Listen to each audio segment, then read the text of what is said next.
Hello? Can you hear me? Vivian, can you hear me? Hello, how are you?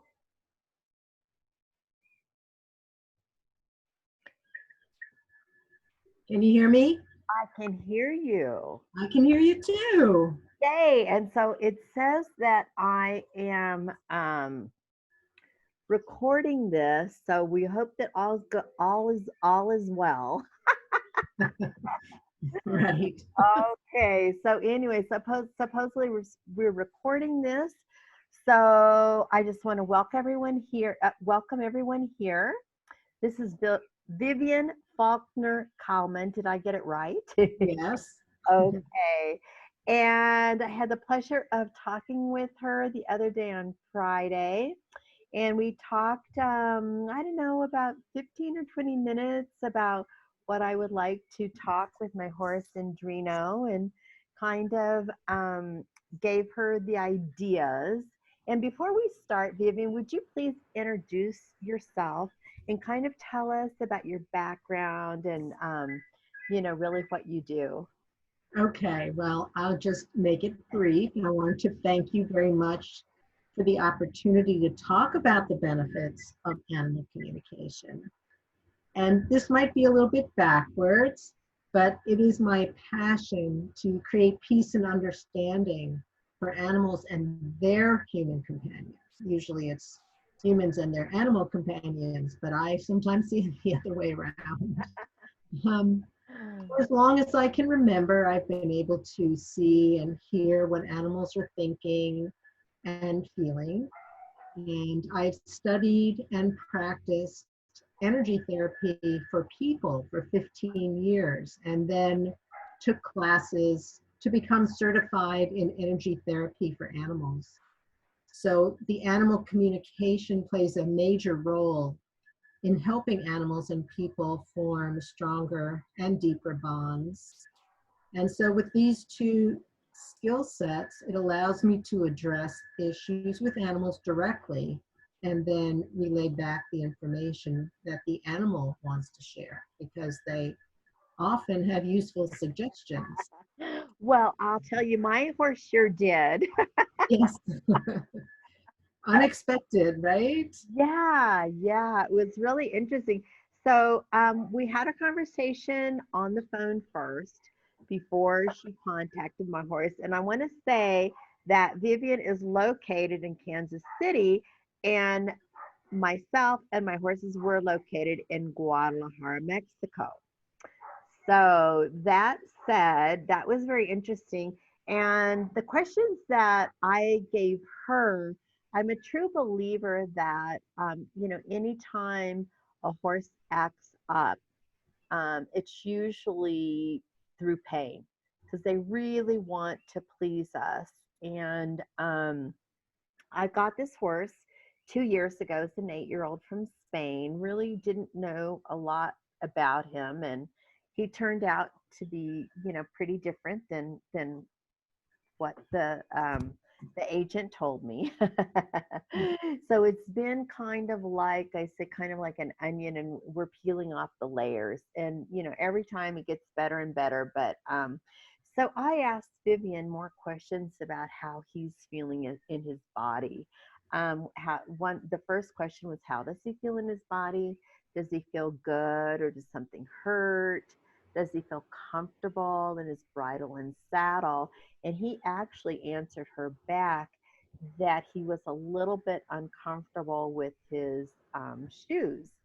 And this was the first month that I had put shoes on his front feet, just because his heels were kind of, running under. So that was very interesting. And then how did he feel lunging today? Because the horse has really um, been off, the 2 months during this, pandemia. So I guess I lunged him on Friday and Saturday, and I was planning to, ride him on Sunday, and I was a little worried, to say the least. So let me get back. Let's see. Okay, so we talked a little bit briefly over the phone, and that I think was on Friday. And then you contacted Endrino Sunday morning, I think around 9 o'clock, correct? Yes, correct. Okay.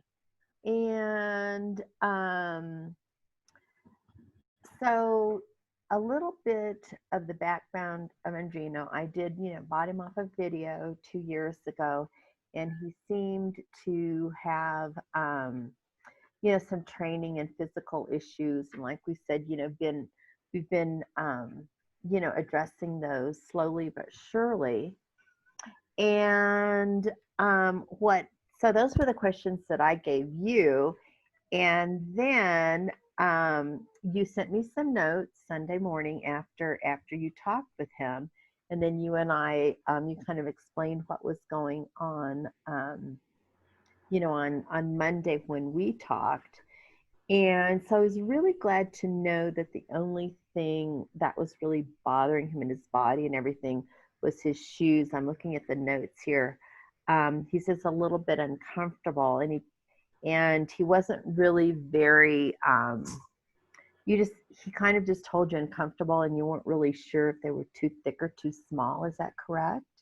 It definitely, I had a picture in my mind of too small and too thick, but they weren't painful, uncomfortable. It was just that it was something he couldn't not think about.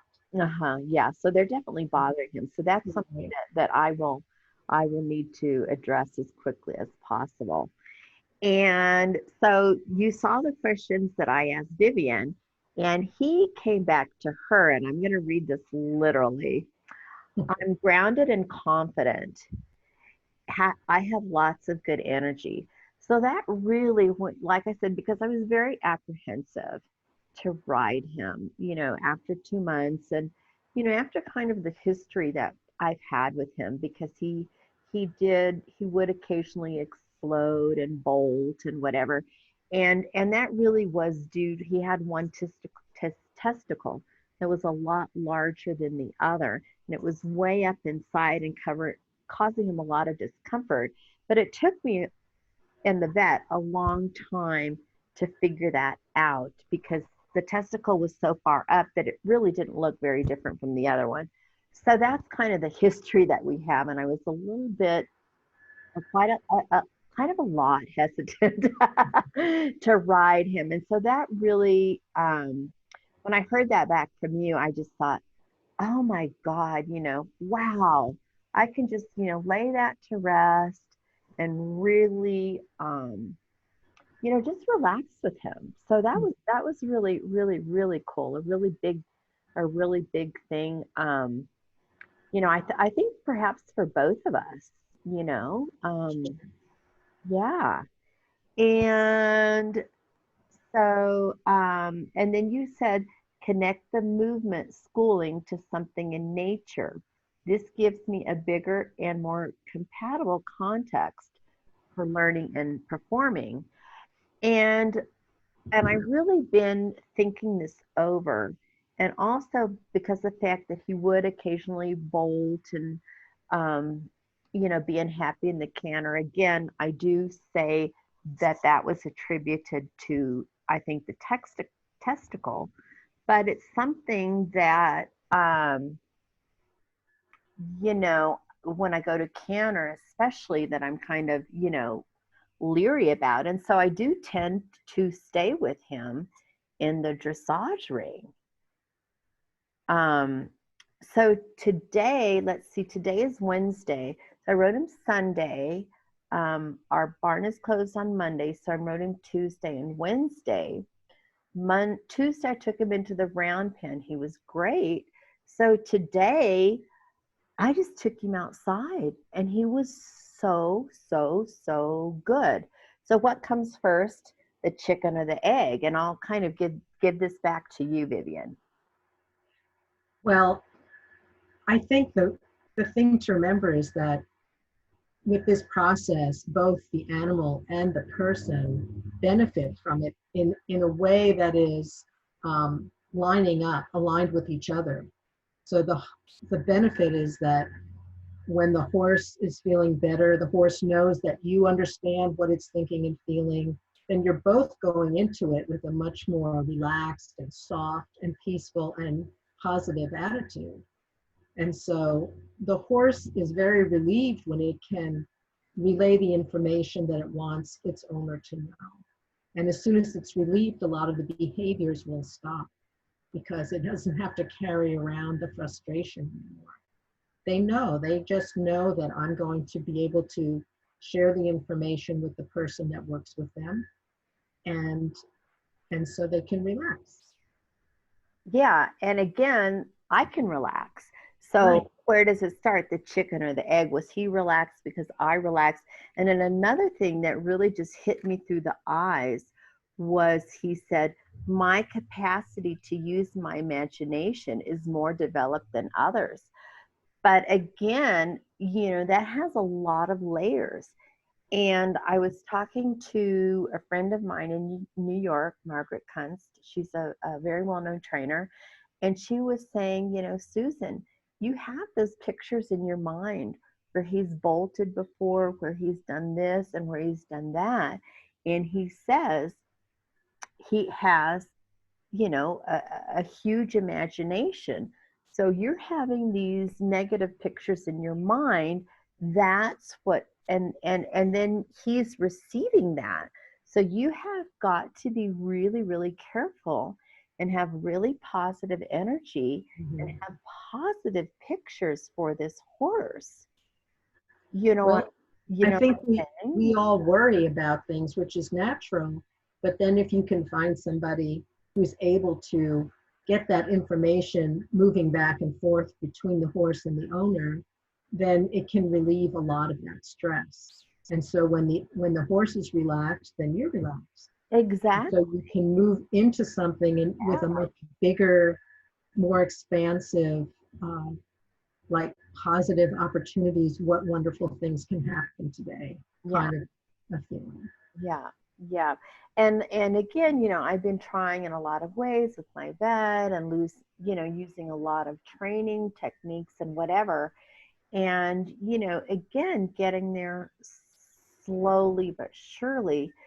But if we can take a lot of that time off, kind of doing things piecemeal or hit and miss and whatever, Mhm. talking through you, I mean, I just think it's money so, so, so well spent.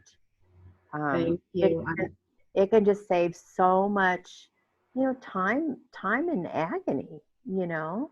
And you're partners with your horse. And Yeah, so you have to understand each other and yeah, be there for each other. And yeah, so it helps create a stronger and deeper bond.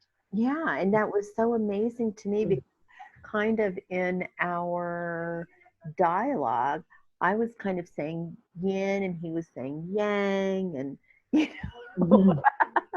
and so to me it was so huge for him to say I'm grounded and confident. I Mhm. have lots of energy.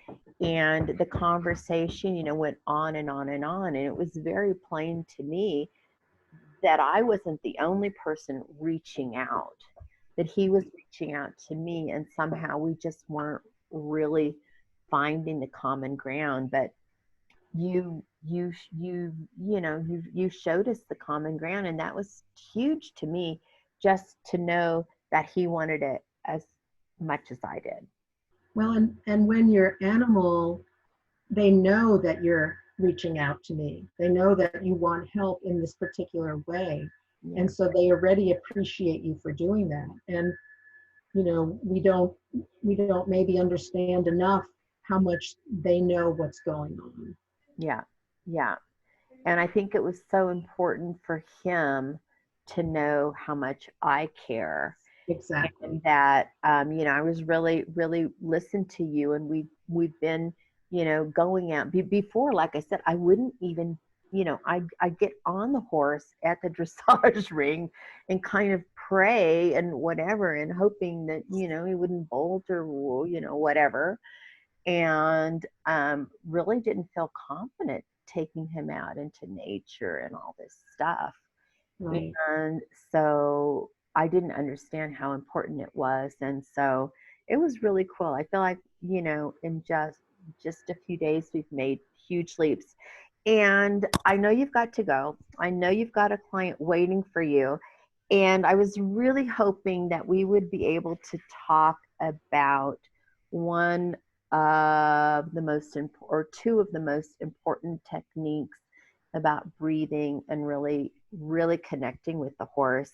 And you've kindly agreed to have another chat Wednesday, and so we can talk about that.